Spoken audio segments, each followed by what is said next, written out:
क्या वर्दी के आड़ में चल और अचल संपत्ति का एक ऐसा पहाड़ खड़ा कर लिया गया है जिसका ब्यौरा देने में अब पसीने छूट रहे हैं।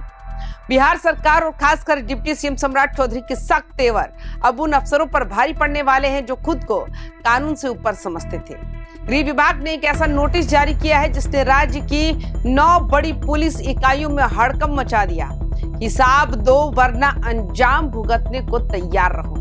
सरकार के इस फरमान ने भ्रष्ट अधिकारियों की नींद उड़ा दी है। आखिर वो कौन से 9 विभाग है जो रडार पर हैं और 15 मार्च की वो डेडलाइन क्या है जो इन अफसरों का भविष्य तय करेगी। आज की इस स्पेशल रिपोर्ट में हम खोलेंगे बिहार गृह विभाग की उस गुप्त फाइल को जो सीधा भ्रष्टाचार पर प्रहार है। तो वीडियो के अंत तक बने रहिएगा क्योंकि आज हिसाब पाई पाई का होगा। नमस्कार, स्वागत है आप सभी का वाइब्रेंट बिहार झारखंड में। मैं हूं आपके साथ मोदीदा त्रिपाठी। बिहार में सुशासन का मतलब है पारदर्शिता और जब बात सम्राट चौधरी की विभाग या सरकार की नीतियों की हो तो वहां ढिलाई की कोई गुंजाइश ही नहीं बचती। गृह विभाग के संयुक्त सचिव नवीन चंद्र ने एक कड़ा पत्र जारी किया।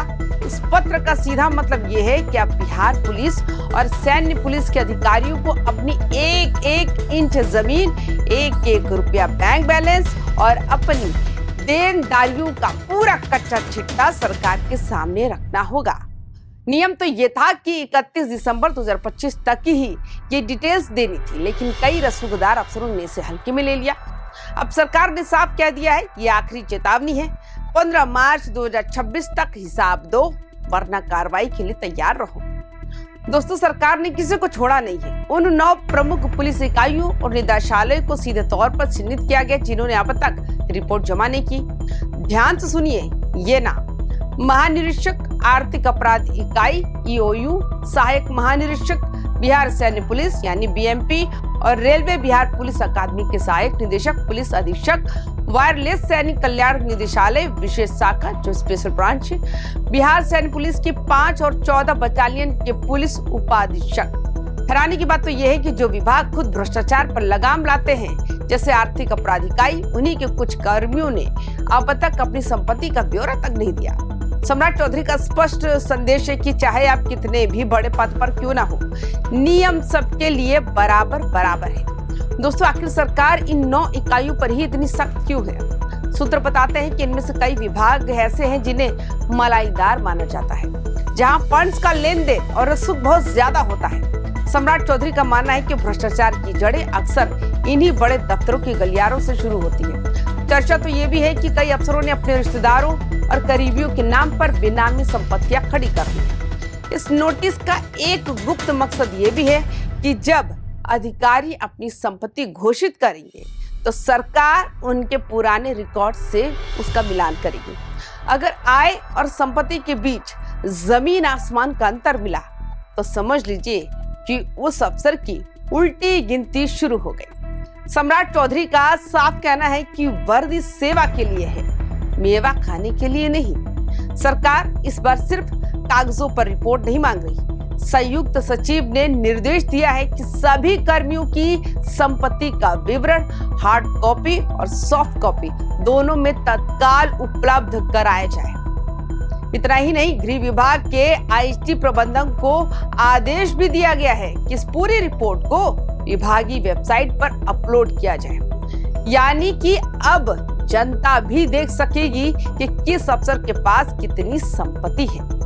ये सम्राट चौधरी के उस वादे का हिस्सा है जिसमें उन्होंने कहा था कि बिहार में भ्रष्टाचार के खिलाफ जीरो टॉलरेंस की नीति चलेगी। जो अधिकारी पारदर्शी है उन्हें डरने की जरूरत बिल्कुल भी नहीं, लेकिन जो गोलमोल कर रहे हैं उनके लिए अब बिहार में जगह ही नहीं। इस बार सरकार ने सिर्फ कागज नहीं मांगे बल्कि विभाग के IT मैनेजर को भी इस मिशन में झोंक दिया है।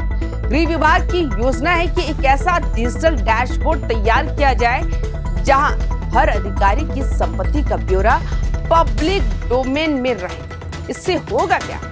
इससे ये होगा कि अगर कोई अधिकारी करोड़ों के बंगले में रह रहा है लेकिन कागजों पर उसे छिपा रहा है तो आम जनता भी विजिलेंस को इसकी सूचना दे सकेगी।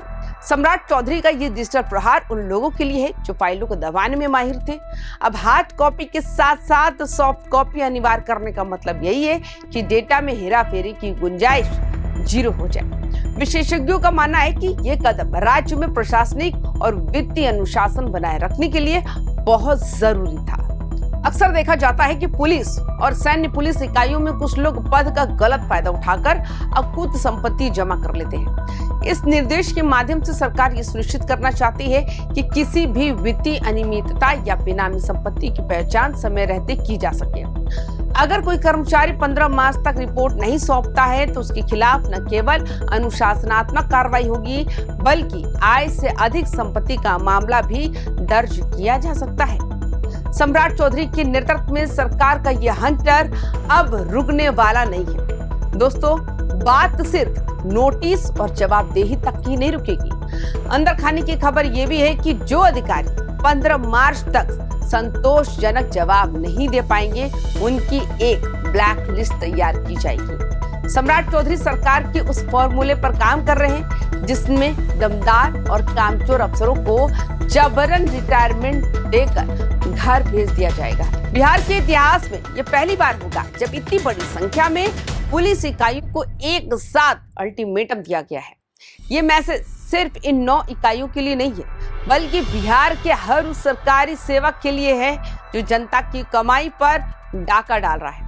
सम्राट चौधरी का हंटर तैयार है, बस 15 मार्च का इंतजार है। तो दोस्तों, क्या आपको लगता है बिहार सरकार का ये कदम पुलिस महकमे से भ्रष्टाचार को खत्म कर पाएगा? क्या सम्राट चौधरी का ये सख्त अंदाज उन अफसरों को सुधार पाएगा जो अब तक फाइलें दबा कर बैठे थे? अपनी राय कमेंट बॉक्स में जरूर दें। क्या आप चाहते हैं कि ऐसे ही नोटिस हर विभाग के लिए जारी हो? बिहार की हर बड़ी खबर और प्रशासनिक हलचल के लिए हमारे चैनल YBN बिहार झारखंड को सब्सक्राइब करें और इस वीडियो को ज्यादा से ज्यादा शेयर करें। देखते रहिए YBN बिहार झारखंड। जय हिंद, नमस्कार।